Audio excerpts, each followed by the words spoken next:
My name is Victoria Russell. I'm 32 years old, and 3 weeks ago I became a widow. The day my husband passed, I called my parents sobbing, barely able to get the words out. And my mother said, "Honey, we're in the middle of Stephanie's birthday brunch. Can this wait?" It couldn't. My husband was gone. But apparently my sister's mimosas mattered more. Days later, they showed up at my door, not to grieve, but to demand 50% of everything Matthew left behind. They said I couldn't be trusted with that much money. They said Stephanie needed it more. They said family helps family. But when my 8-year-old daughter handed them an envelope and asked, "Is this why you came?" everything changed. Inside was a letter from my late husband.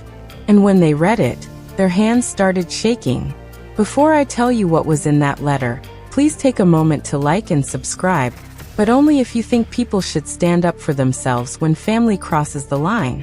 And drop a comment telling me where you're watching from and what time it is there.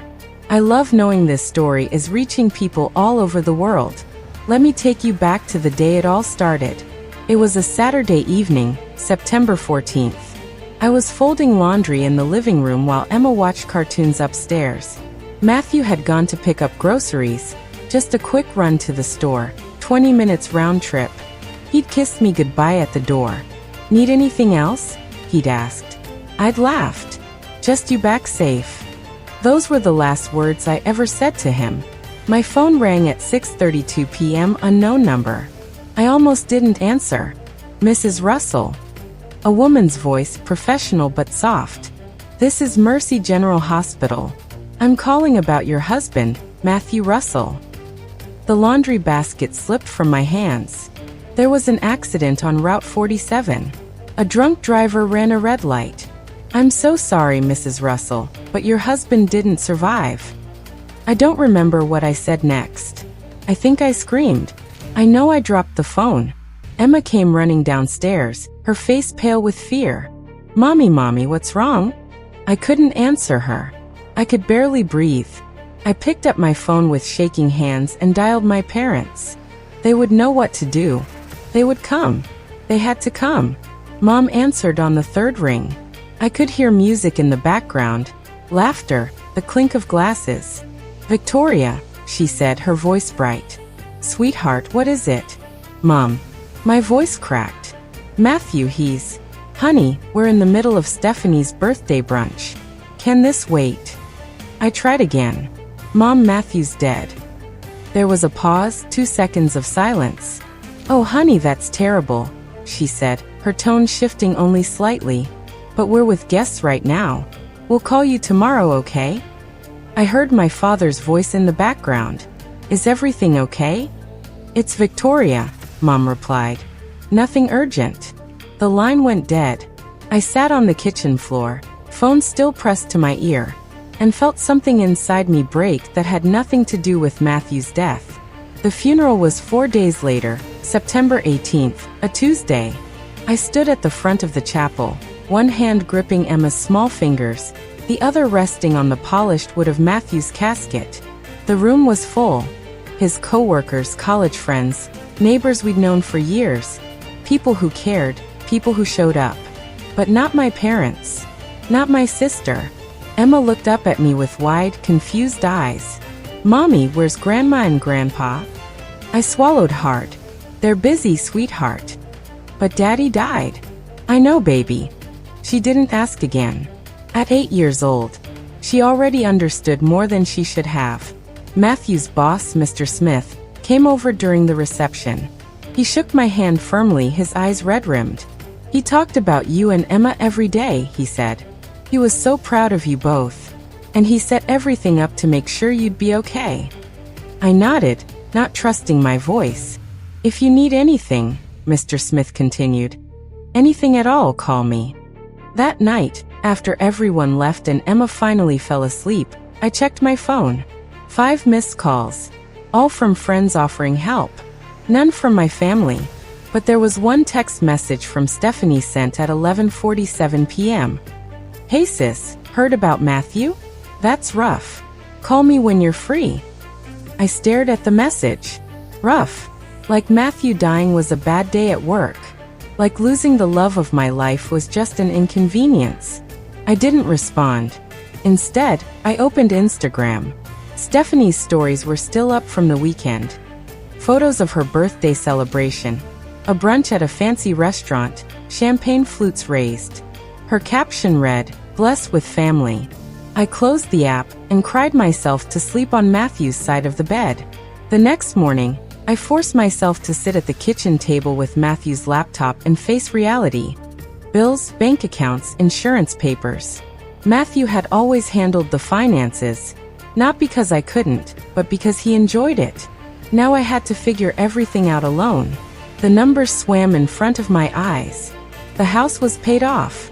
Matthew had insisted on that years ago. "If anything ever happens to me," he'd said once joking, "at least you'll have a roof over your head." I'd laughed then. It wasn't funny anymore.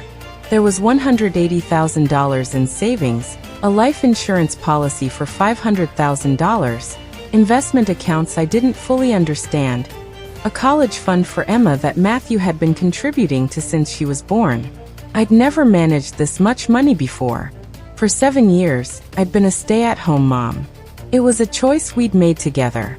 Matthew's job paid well, and Emma needed me. But now, looking at these numbers, I felt overwhelmed. My phone buzzed. A text from Stephanie. "Seriously, call me."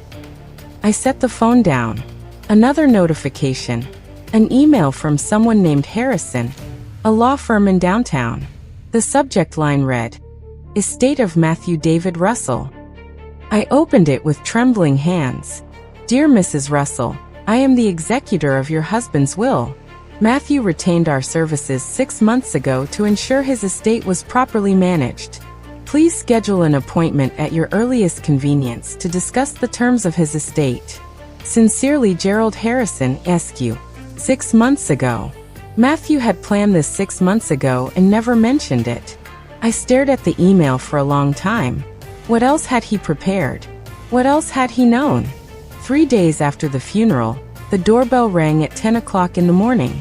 I wasn't expecting anyone. Emma was upstairs in her room, drawing pictures of her father. Her therapist said it would help her process. I wiped my hands on my jeans and opened the door. My parents stood on the porch. Stephanie was behind them, holding a coffee cup from Starbucks. "Victoria." Mom stepped forward and pulled me into a brief hug. Her perfume was overwhelming. "We're so sorry we couldn't make it to the funeral, dear. Stephanie's event was already planned. You understand?" I stood frozen. "The funeral was 4 days ago." "I know, sweetheart, but we're here now." She walked past me into the house like she owned it. Dad followed, giving my shoulder an awkward pat. Stephanie trailed behind, her eyes scanning the living room. "Nice place," she murmured. "Matthew really did well for himself." I closed the door and turned to face them. My heart was pounding. "What are you doing here?" "We came to see you," Mom said, settling onto the couch. "To check on you and Emma." Dad sat in Matthew's chair. I wanted to tell him to move, but the word stuck in my throat. "Where's Emma?" Stephanie asked. "Upstairs drawing." "Poor thing," Mom said. "This must be so hard for her." I waited. Something felt wrong. They weren't here to comfort me. The air was too thick with tension, too deliberate. Dad cleared his throat. "Victoria, we need to talk about Matthew's estate." There it was. Mom leaned forward. "You're still young, honey. Managing that much money is complicated. We think it's best if we help." Stephanie added, "Yes, sis. You've never worked in finance. We just want to make sure Emma's future is secure." I felt my hands curl into fists. Dad reached into his briefcase and pulled out a folder. He set it on the coffee table between us. "We consulted a lawyer," he said. "As your parents, we have the right to contest the will if we believe you're not capable of managing it properly." My mouth went dry. Mom's voice was gentle, reasonable. "We're not being greedy, Victoria. But 50% should go to family, to help Stephanie start her business and secure our retirement." I looked at Stephanie. She wouldn't meet my eyes. I've been working on this startup for 2 years, she said quietly. This is my chance. You want half? My voice sounded hollow. Half of what Matthew left for Emma and me. Dad sighed. Don't be dramatic. You'll still have plenty. And we're family. We take care of each other. I thought of the phone call. Can this wait? I thought of the funeral they'd missed, the birthday brunch with champagne and hashtags about being blessed. This was what family meant to them. I stood up. I need time to think. Mom's expression tightened just slightly. Of course, dear, but don't take too long. Stephanie's investors are waiting. Dad tucked the folder back into his briefcase. We'll give you a week. But Victoria, be reasonable about this. We're only trying to help. They stood to leave. Stephanie paused at the door. I really am sorry about Matthew, she said.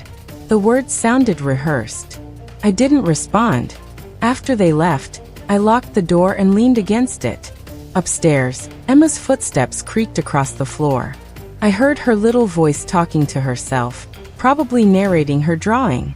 I thought of Matthew, of the email from the lawyer, of what he'd said once years ago after a tense Thanksgiving with my family. If anything ever happens to me, don't let anyone take what's yours and Emma's. I've made sure of it. I pulled out my phone and called Mr. Harrison. The phone calls started the next day. Mom called at 9 a.m., then again at noon, then at 3 p.m., 5 p.m., and 7 p.m. I let every call go to voicemail. Stephanie sent texts. Hey, have you thought about what we discussed? Then, we're just trying to look out for you. Then, don't shut us out, Victoria. Dad left a voicemail on the second day. His voice was stern. Victoria, this is getting ridiculous. We're trying to help you. Call us back. I didn't. I was scheduled to meet Mr. Harrison on Friday. 3 more days. I could hold out. Emma noticed. Mommy, why is Grandma calling so much? I knelt down to her level. They just want to check on us, baby. She tilted her head, studying my face. You look sad when the phone rings. Kids see everything. On Thursday afternoon, Stephanie posted on Facebook. The post was vague but pointed. Sometimes family disappoints you when you need them most. Within an hour, 3 friends had texted me. Is everything okay? Saw Stephanie's post. What happened? Are you in a fight with your family? I turned my phone off. That evening, I sat with Emma on the couch. We watched her favorite movie, something about a princess and a dragon. She curled against my side, her small hand holding mine. Mommy, she whispered during a quiet scene. Yeah, baby. Is Daddy watching us? My throat tightened. I think so. Good. She squeezed my hand. Then he knows we're okay. I kissed the top of her head and tried to believe it. Friday morning, I put on my best dress, the navy one Matthew always said made me look confident. I needed that confidence now. Mr. Harrison's office was downtown in an old brick building with tall windows. The law office smelled like old books and furniture polish. A receptionist led me down a hallway lined with legal texts and framed degrees. Mr. Harrison's name was on a brass plate beside a heavy wooden door. He stood when I entered, a man in his mid-50s with gray hair and kind eyes.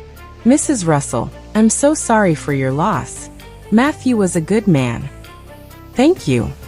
I sat in the leather chair across from his desk. He opened a thick file folder. Your husband came to see me 6 months ago.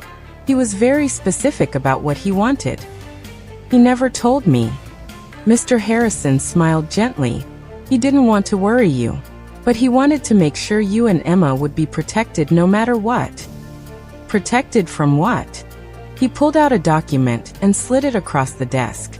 From people who might try to take advantage of your grief. I stared at the papers. Last will and testament of Matthew David Russell. Everything goes to you and Emma, Mr. Harrison explained. The house, all financial accounts, life insurance, investments. It's an airtight will. Your parents have no legal claim unless they can prove undue influence or mental incapacity, which they can't.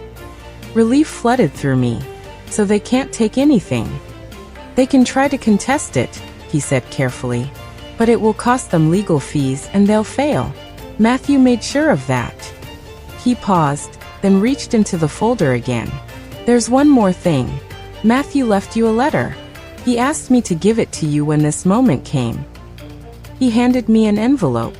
My name was written on it in Matthew's handwriting. My hands shook as I opened it. The letter was 2 pages, front and back. Matthew's handwriting, messy but familiar.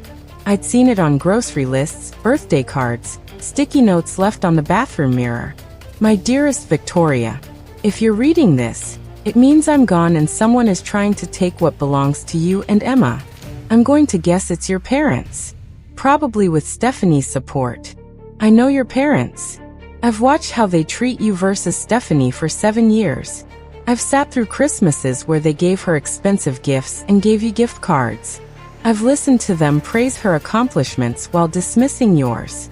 I've seen you smile through it all because you didn't want to cause trouble. They'll come after the inheritance.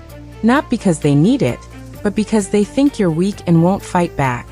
Victoria, you are the strongest person I know.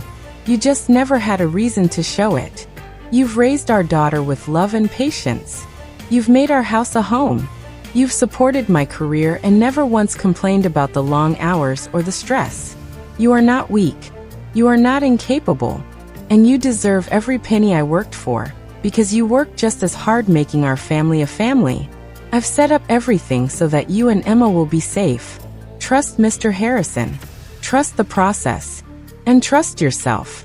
There's a second envelope in my desk drawer at home, labeled for Emma's hands only. Give it to her when they come asking. She'll know what to do. I love you.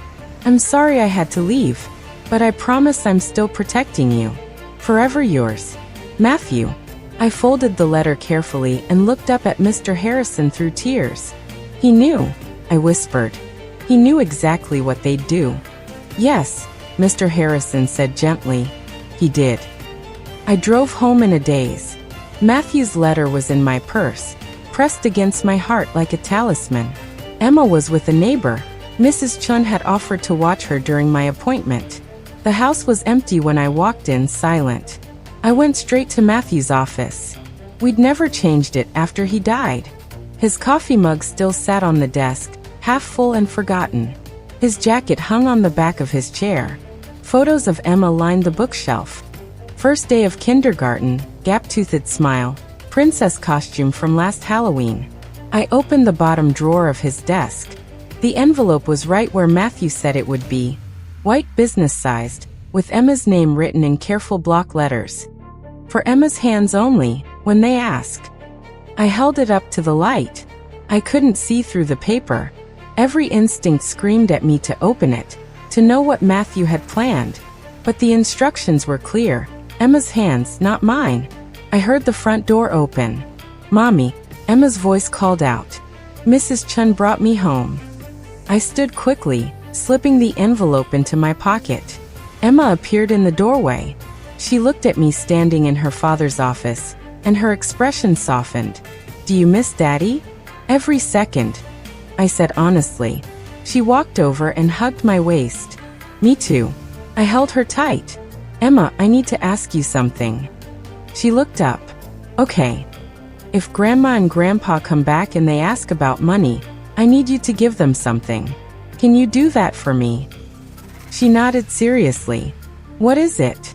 I pulled out the envelope and handed it to her. She read the label slowly. This is for me. It's from Daddy. He wanted you to give it to them. Emma's eyes widened. When? You'll know when. Mom called again on Sunday morning. This time I answered. Victoria. Her voice was bright, relieved. Finally, sweetheart, we need to talk. I'm listening. Not over the phone. We're having a family lunch at our house this Sunday. Please come. I gripped the phone tighter. I don't think that's a good idea right now. Victoria, we need to resolve this.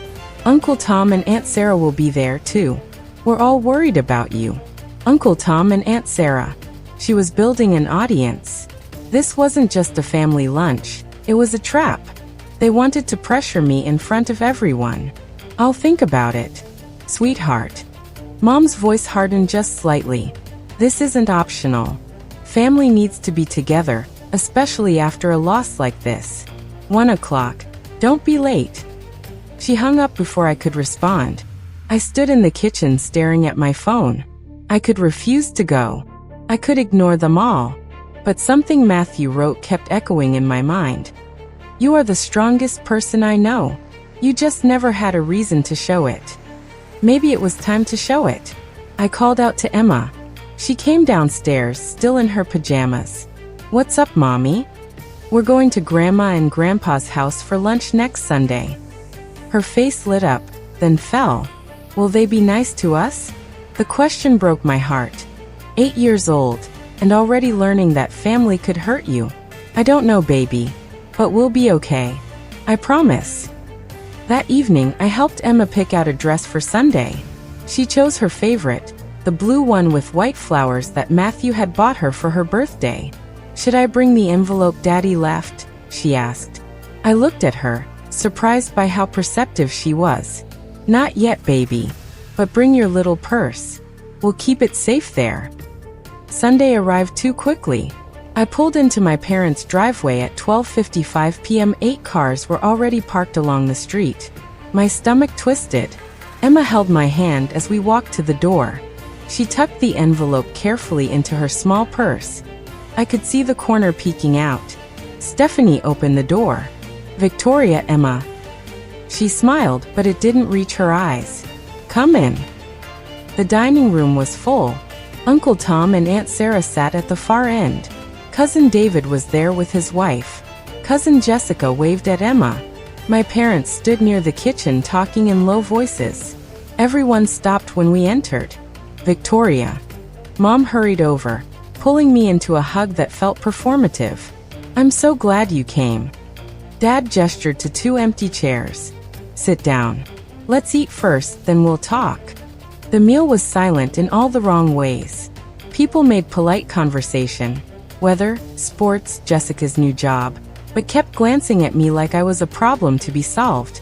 Emma ate her pasta quietly, her purse tucked beside her chair.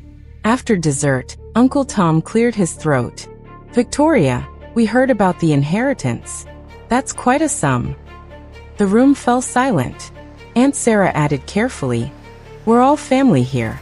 We should support each other. I set down my fork. What are you saying? Dad leaned forward. We're saying that $500,000 is a lot of money for someone who's never managed finances before. And we're worried, Mom said, about you making decisions while you're grieving. Stephanie spoke up. We just think it would be better if the family helped manage it, for Emma's sake. I looked around the table. Every pair of eyes was on me, waiting, judging. This was their plan. Outnumber me, make me feel small. Emma's hand found mine under the table. Dad stood up, his voice taking on that authoritative tone he used when he wanted to end a discussion. Victoria, we've all discussed this. We think you're making a mistake by keeping everything. Discussed? I repeated. You discussed my husband's estate without me? We're trying to protect you, Mom said. Stephanie leaned forward. You've never handled money before. What if you lose it all? What about Emma's future? Emma's future is secure, I said quietly. Matthew made sure of it. Did he? Dad challenged. Or did he assume you'd have family support? Uncle Tom shifted uncomfortably. Robert, maybe she needs to hear this. Dad cut him off. Victoria, your mother and I raised you.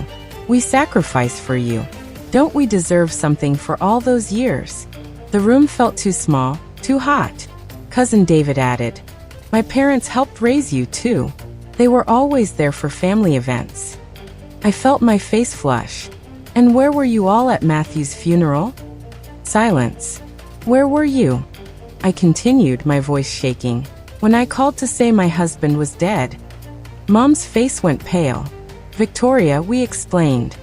You were at a birthday party, I said, drinking champagne while I planned my husband's funeral alone. Stephanie stood up. That's not fair. We came as soon as we could. 3 days later, I said. Asking for money. We're asking you to be reasonable. Dad's voice rose. Matthew didn't understand that family takes care of each other. He didn't know how we do things. You're being selfish, Victoria, Stephanie said, her voice sharp. The room went silent. Everyone stared at me, waiting for me to fold, to apologize, to give in. Emma squeezed my hand tighter. Then she let go and stood up. Emma walked around the table toward my parents. Her little Mary Jane shoes clicked on the hardwood floor. The room watched her with curious, uncertain expressions. Grandpa. Her voice was small but clear. Dad's face softened immediately. Yes, sweetheart. Can I say something? Of course you can. Emma reached into her purse and pulled out the white envelope. She held it carefully, the way she held precious things, like the rocks she collected from the park or the drawings she made of her father. She walked up to Dad and held out the envelope. Daddy told me to give you this when you came to ask. Mom frowned. Ask for what, honey? Emma looked up with those wide, innocent 8-year-old eyes. For money? That's why you came, right? The room went completely still. Dad took the envelope slowly. His hand trembled slightly. Emma, sweetheart, we're not here for money. We're here because we love you and your mommy. Emma tilted her head. Then why did Grandma say you needed 50%? I watched my mother's face drain of color. Mom started. And why didn't you come when Daddy died? Emma continued. Mommy cried all night. I heard her. Aunt Sarah's fork clattered against her plate. Dad stared at the envelope in his hands. The handwriting on it, Matthew's handwriting, stared back. For Emma's hands only when they asked. Stephanie leaned over. What is it? Uncle Tom watched from the other end of the table, his expression unreadable. Dad's fingers fumbled with the seal. He pulled out 2 folded pieces of paper, a letter, and what looked like legal documents. He started reading. His face went from pale to flushed in seconds. Mom grabbed his arm. What does it say? Dad's hands started shaking. Stephanie snatched the letter from Dad's hands. What does it say? She scanned the first few lines and her face went white. You can't be serious. Read it out loud, Aunt Sarah said quietly. Stephanie's hands shook. She cleared her throat. To Robert and Linda Teller. If you are reading this, it means you have asked my wife and daughter for money after my death. The room erupted in whispers. Keep reading, I said calmly. Stephanie continued, her voice cracking. I knew this would happen. I've known for years how you treat Victoria compared to Stephanie. I've watched you dismiss her accomplishments and prioritize your younger daughter at every turn. Mom stood up. This is ridiculous. Matthew had no right. Keep reading, Stephanie, I repeated. She looked at me, then back at the letter. I have left 100% of my estate to Victoria and Emma Teller. This is my legal right and my choice. They are my family. They are my priority. Uncle Tom leaned forward, listening intently. If you attempt to contest this will... Stephanie paused, swallowing hard.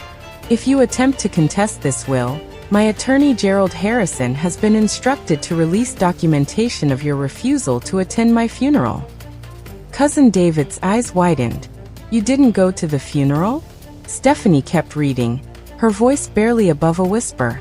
Specifically, the phone call on September 14th at 6:47 p.m. where Victoria informed Linda of my death, and Linda chose to stay at Stephanie's birthday party. This phone call was recorded as part of my emergency contact protocol. It is time-stamped and verified. The room exploded. You didn't go to his funeral? Aunt Sarah asked, her voice rising. You knew he died and you stayed at a party? Jessica stared at my mother. Mom tried to speak. It wasn't. We were going to. But no one was listening anymore. Stephanie's voice shook as she continued reading. The call was recorded through my employer's emergency contact system. The timestamp is verified. The content is indisputable. Dad grabbed the second paper, a photocopy of the will. His eyes scanned it frantically. Furthermore, Stephanie read, her face crumbling. Any attempt to publicly shame or pressure Victoria will result in this documentation being shared with your church community and extended family network. I do not make this threat lightly. I make it to protect my wife from people who have spent her entire life making her feel less than. Mom sank into her chair. Matthew wouldn't. He did, I said quietly. He knew exactly what you'd do. Uncle Tom stood up abruptly. Robert, Linda. His voice was cold. You didn't attend your son-in-law's funeral. We were going to come later, Dad protested. Stephanie's birthday was more important. Tom's jaw clenched. Are you serious? Aunt Sarah looked at Mom with disgust. I was at that brunch. You never mentioned Victoria's husband dying. I didn't want to ruin Stephanie's day, Mom whispered. So you ruined Victoria's? Jessica spoke up, her voice sharp. She lost her husband and you couldn't even show up. David shook his head slowly.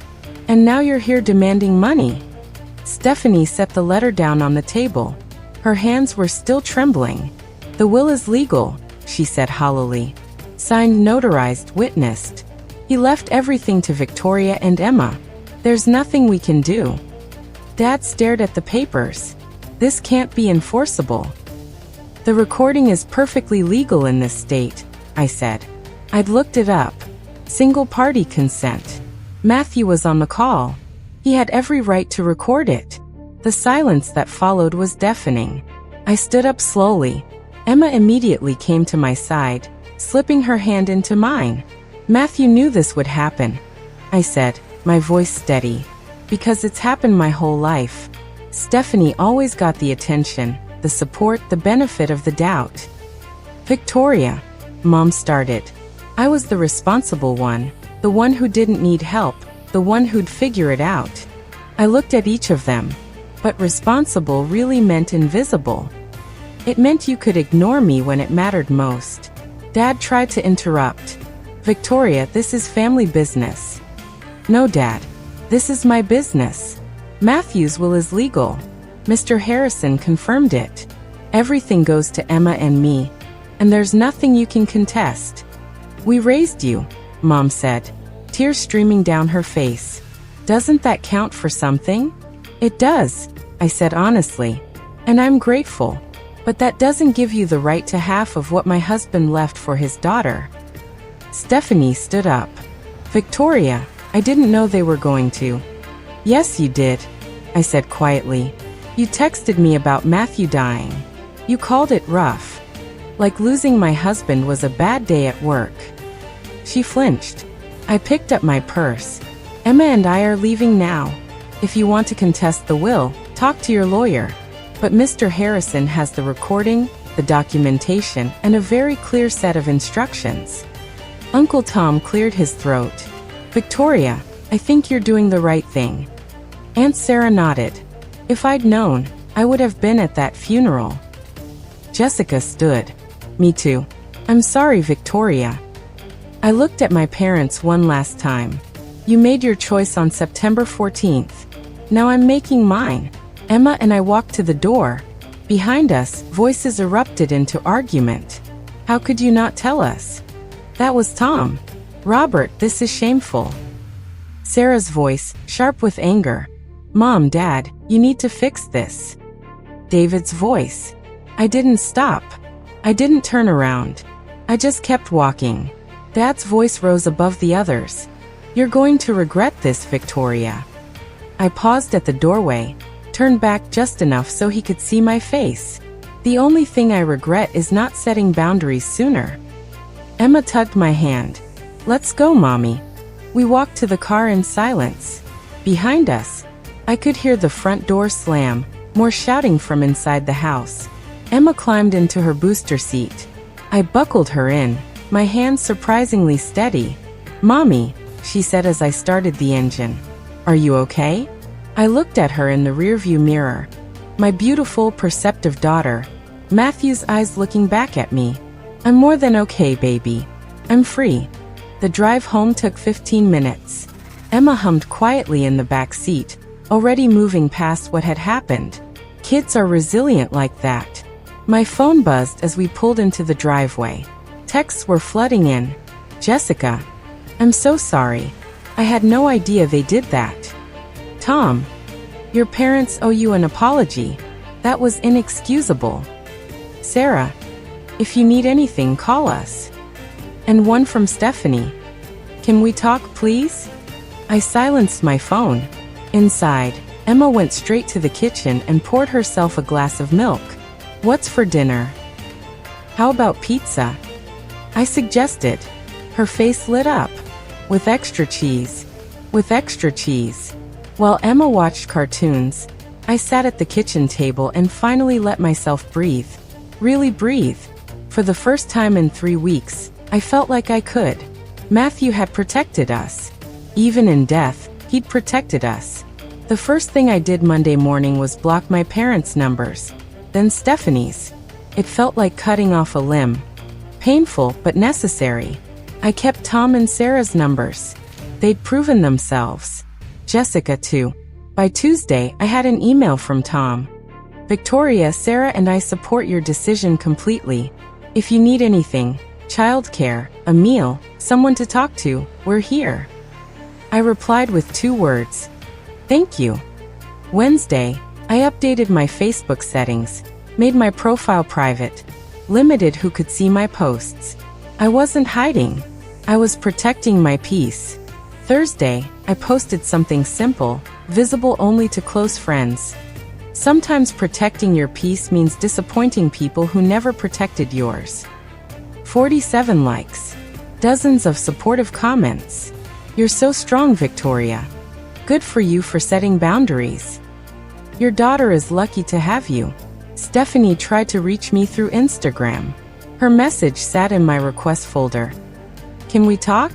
I didn't know Mom and Dad were going to do that. I never wanted this. I left it on read. Friday evening, Emma asked the question I'd been dreading. We were sitting on the couch sharing popcorn and watching a movie. Mommy, will we ever see Grandma and Grandpa again? I muted the TV. I don't know, baby. Maybe someday, if they learn to respect our boundaries. What's boundaries? It means treating people with kindness and respect, even when you don't get what you want. She thought about this. Grandma and Grandpa weren't kind. No, they weren't. Did Daddy know they wouldn't be? I pulled her close. Yes, that's why he protected us. She was quiet for a moment. Then, Daddy was smart. My eyes filled with tears. He really was. We finished the movie. Emma fell asleep on my lap. I carried her up to bed and tucked her in, kissing her forehead. Downstairs, my phone buzzed. Another text from Stephanie. I deleted it without reading. 2 weeks after the family lunch, a certified letter arrived. I stared at it on the kitchen table. The return address was a law firm I didn't recognize. Inside was a formal notice. My parents were officially contesting Matthew's will. Their grounds: emotional distress and undue influence during estate planning. My hands shook as I read it. Emma was at school. The house was quiet. I picked up my phone and called Mr. Harrison. He answered on the second ring. Mrs. Russell, I've been expecting your call. They're really doing this? Yes, I received the same notice this morning. His voice was calm, steady. Don't worry. They have no grounds whatsoever. But the letter says they're grasping at straws. They have to prove Matthew was mentally unsound, or that you manipulated him. Neither is true and they have no evidence. So what happens now? I respond. I send them the documentation, the recording, the will, the affidavit from the witnesses, and I include a warning about their potential legal costs if they continue. How much will that cost me? Nothing. Matthew's estate covers all legal fees for will defense. He planned for this too. I sat down heavily. He really did think of everything. He loved you very much, Mrs. Russell. After we hung up, I made tea and sat by the kitchen window. Outside, leaves were starting to turn orange and gold. Fall was coming, Matthew's favorite season. Mr. Harrison worked quickly. By the end of the week, I had a copy of his response letter. It was professional, thorough and devastating. The recording was attached, time-stamped, verified, along with a list of Matthew's medical records showing perfect mental health and statements from his employer, his doctor, and 3 friends confirming he was of sound mind when he created the will. 1 week later, I received another letter. My parents' lawyer was withdrawing from the case. The news spread through the family like wildfire. Jessica called me. "Victoria, did you hear? Mom and Dad's lawyer dropped them." I heard. Everyone knows now. About the funeral, the phone call, everything. She paused. Aunt Linda tried to explain it at church last Sunday. It didn't go well. "I didn't ask for that," I said quietly. "You didn't have to. The truth has a way of getting out." That afternoon, Mom left a voicemail. Her voice was small, shaky. "Victoria, I hope one day you can forgive us. We made mistakes. We see that now." I saved the voicemail but didn't respond. More information trickled in over the following weeks. Tom told me that several extended family members had stopped inviting my parents to events. "The Thanksgiving invitation list is going around," he said. "Your parents aren't on it." "Tom, I never wanted." "We know. But actions have consequences. They chose a birthday party over your tragedy. People don't forget that." Sarah added that several of Mom's friends from church had distanced themselves. Someone asked Linda point-blank if it was true she skipped her son-in-law's funeral. Linda couldn't answer. Stephanie apparently told people she was taking a break and moved to an apartment across town. Her Instagram went quiet. No more birthday posts. No more hashtags about being blessed. I didn't feel victorious. I felt sad. These were my parents, my sister, family. But Emma deserved better. And so did I. Mr. Harrison sent me a final letter. "The case is officially closed. No further action will be taken. Your inheritance is secure." I framed Matthew's letter and hung it in my office. A reminder that I was loved, that I was protected, that I was stronger than I'd ever known. I met with a financial advisor in November. Her name was Rachel, and she specialized in helping young widows manage their finances. "You're doing better than most people in your situation," she said, reviewing my accounts. "Matthew set everything up well. He was thorough. He was smart." She pulled out a planning document. "Let's talk about Emma's future." We set up a proper college fund, investment accounts, a trust that Emma couldn't access until she was 25. Everything protected, everything planned. "What about you?" Rachel asked. "What do you want?" I hadn't thought about myself in months. "I don't know." "That's okay. You don't have to know right now." I also started therapy, not grief counseling, though we talked about Matthew, but therapy to help me understand my family dynamics. "You were the scapegoat," Dr. Martinez explained. "Stephanie was the golden child. Classic family pattern. I just thought I wasn't good enough." "You were always good enough, Victoria. They just couldn't see it." Emma started seeing a child therapist, too. Ms. Roberts was gentle, patient. She used art therapy, letting Emma draw and paint her feelings. "She's processing well," Ms. Roberts told me after the 3rd session. "She misses her father, but she feels safe with you. That's the most important thing." In December, I joined a support group for young widows. 12 women, all under 40, all navigating life after loss. A woman named Rachel, a different Rachel, shared her story. "I had to cut off my in-laws. They tried to take my house. Best decision I ever made." Others nodded. They understood. For the first time since Matthew died, I didn't feel alone.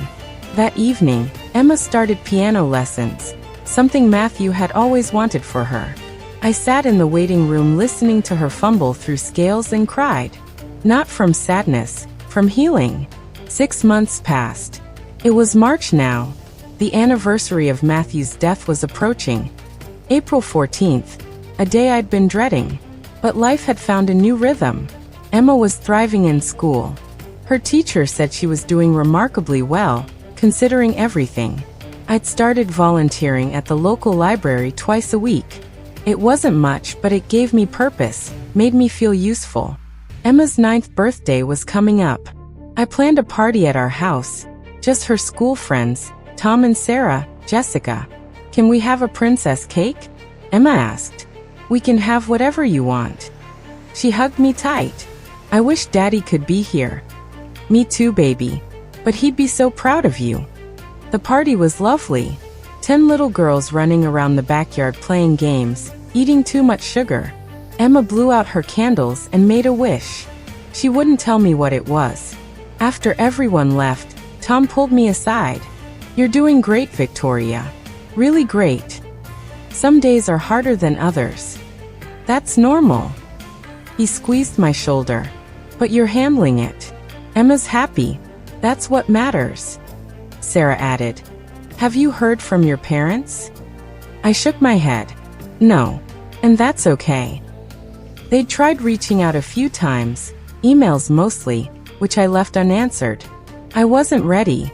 Maybe I never would be. Stephanie sent a birthday card for Emma. It arrived the day before the party. Inside was a gift card to a bookstore and a short note. Happy birthday, Emma. I miss you. Love, Aunt Stephanie. Emma looked at it with confusion. Can I use the gift card? Yes. Should I say thank you? I thought about it. If you want to. She wrote a simple thank you note. I mailed it for her. Small steps. Maybe one day there would be healing. But not today. Not yet. I ran into Stephanie at the grocery store in late April. I was in the produce section picking out apples when I heard someone say my name. I turned. Stephanie stood 3 feet away holding a basket. She looked thinner, tired, older somehow. Victoria. Her voice was quiet. Hi, Stephanie. Emma was with me. She stopped, standing halfway behind me. Stephanie looked at Emma. Hi, Emma. You've grown so much. Emma didn't respond, just pressed closer to my side. Stephanie's eyes filled with tears. Look, I know I can't fix what happened, but I'm sorry. I should have been there for you. You're right, I said evenly. You should have been. Can we, I don't know, maybe talk sometime? Get coffee? I considered this. The old Victoria would have said yes immediately, eager to smooth things over to keep the peace. But I'd learned something in the past 6 months. I didn't know anyone my peace just to make them comfortable. Maybe, I said carefully, but not right now. Emma and I are still healing. Stephanie nodded, wiping her eyes. I understand. I deserve that. Take care, Victoria. You too. We walked in opposite directions. Emma looked up at me. Are you sad? A little. But that's okay. Do you think Aunt Stephanie is sad? Probably. Good, Emma said, then paused. Is that mean? I squeezed her hand. It's honest. And sometimes people need to feel sad about the choices they made. We finished shopping and went home. That night I wrote in my journal, something Dr. Martinez had encouraged me to do. Today I saw Stephanie. It hurt less than I expected. Maybe that's progress. Maybe that's healing. Or maybe I just don't have any more anger left to give. I choose peace over winning. I choose Emma over proving a point. I closed the journal and felt lighter. That evening, Emma and I sat on the porch. Spring was in full bloom now. Flowers in the garden that Matthew had planted years ago. Emma held a cup of hot chocolate, even though it was getting warm outside. Mommy, do you think Aunt Stephanie really meant it? I think she meant it in that moment, I said carefully. But words are easy. Actions take time. Will we ever be a family again? I pulled her close. We're a family, Emma. You and me, and the people who show up for us, like Uncle Tom and Aunt Sarah. Family isn't just blood, I added. It's who's there when it matters. Emma thought about this, sipping her chocolate. Daddy was always there. He still is, baby. In different ways. She looked up at the sky. Do you think he's watching us? I hope so. We sat in comfortable silence. A year ago, I would have been terrified of this silence. Terrified of being alone with my thoughts. But now the quiet felt peaceful. Later, After Emma went to bed, I sat at Matthew's desk. I'd slowly been making it my own, clearing out old papers, adding my own things, but I'd kept his photos, his coffee mug, his favorite pen. I opened my journal again and wrote. I used to think setting boundaries meant I was being cruel. Now I know it means I'm being kind to myself and to Emma. Matthew taught me that, not with words but with his actions. He showed me what it means to protect the people you love, even when it's difficult. I'm not perfect at this. I still feel guilty sometimes, but I'm learning, and that's enough. One night in early May, I opened Matthew's laptop. I'd avoided it for months, but now I felt ready. I created a document and started typing. Dear Matthew, it's been 8 months since you left. Emma misses you every day. So do I. But I want you to know we're okay. Because of you. Your letter, your planning, your love, it saved us. Not just financially, but emotionally. You gave me permission to stand up for myself, to protect our daughter, to believe I was strong enough. My parents tried to contest the will. They failed. The boundaries you helped me set are holding. I'm learning to live without you. But I'll never forget what you gave us. Safety, dignity, and a future. Emma is thriving. She's in 3rd grade now, getting straight A's. She plays piano, your dream for her. She talks about you constantly. Daddy would have loved this. Daddy would have been proud. She's right. You would be. I joined a support group. I started therapy. I'm rebuilding myself piece by piece. Some days are hard. I still cry when I hear our song on the radio. I still reach for you in the middle of the night and remember you're not there. But I'm standing. And Emma is standing beside me. Your parents called last week. They want to meet Emma. I said no. Maybe one day, but not yet. I'm protecting her the way you protected us. Thank you, Matthew, for seeing me, for loving me, for making sure we'd be okay. I miss you every second of every day. But I'm okay. We're okay. Forever yours. Victoria. I saved the file. Letter to Matthew, month 8. There were 7 other letters in the folder. One for each month since he died. I closed the laptop and went to bed, feeling peaceful. September 14th arrived. 1 year since Matthew died. Emma and I drove to the cemetery together. She wore the blue dress, the one Matthew had bought her. I wore his favorite sweater of mine, the gray one he said matched my eyes. We brought flowers, white roses, Matthew's favorite. Emma knelt by the headstone and placed the flowers carefully. Hi, Daddy. I'm in 3rd grade now. I got an A in math. I knelt beside her, brushing dirt off the stone. We're doing okay, Matthew. Just like you planned. Emma traced her fingers over his name. Do you think Daddy knows we stood up to Grandma and Grandpa? I smiled. I think he's very proud of us. We sat there for a while, talking to him, telling him about Emma's piano recital, about the library where I volunteered, about the garden that was blooming. On the drive home, Emma fell asleep in the back seat. I drove slowly, listening to Matthew's favorite song on the radio. I didn't cry. I just listened and remembered. At home, I tucked Emma into bed. She was half asleep. Love you, Mommy. Love you too, baby. In my room, I opened the drawer of my nightstand. Inside was the original letter Matthew had left with Mr. Harrison. I'd read it dozens of times, but tonight I read it again. You are the strongest person I know. You just never had a reason to show it. I folded the letter carefully and put it back. 1 year ago, I thought I'd lost everything. But I'd found something I didn't know I had, myself. 3 weeks later, a text message arrived. It was from Mom, the first direct contact in 9 months. Victoria, it's Mother's Day next week. Can we see Emma?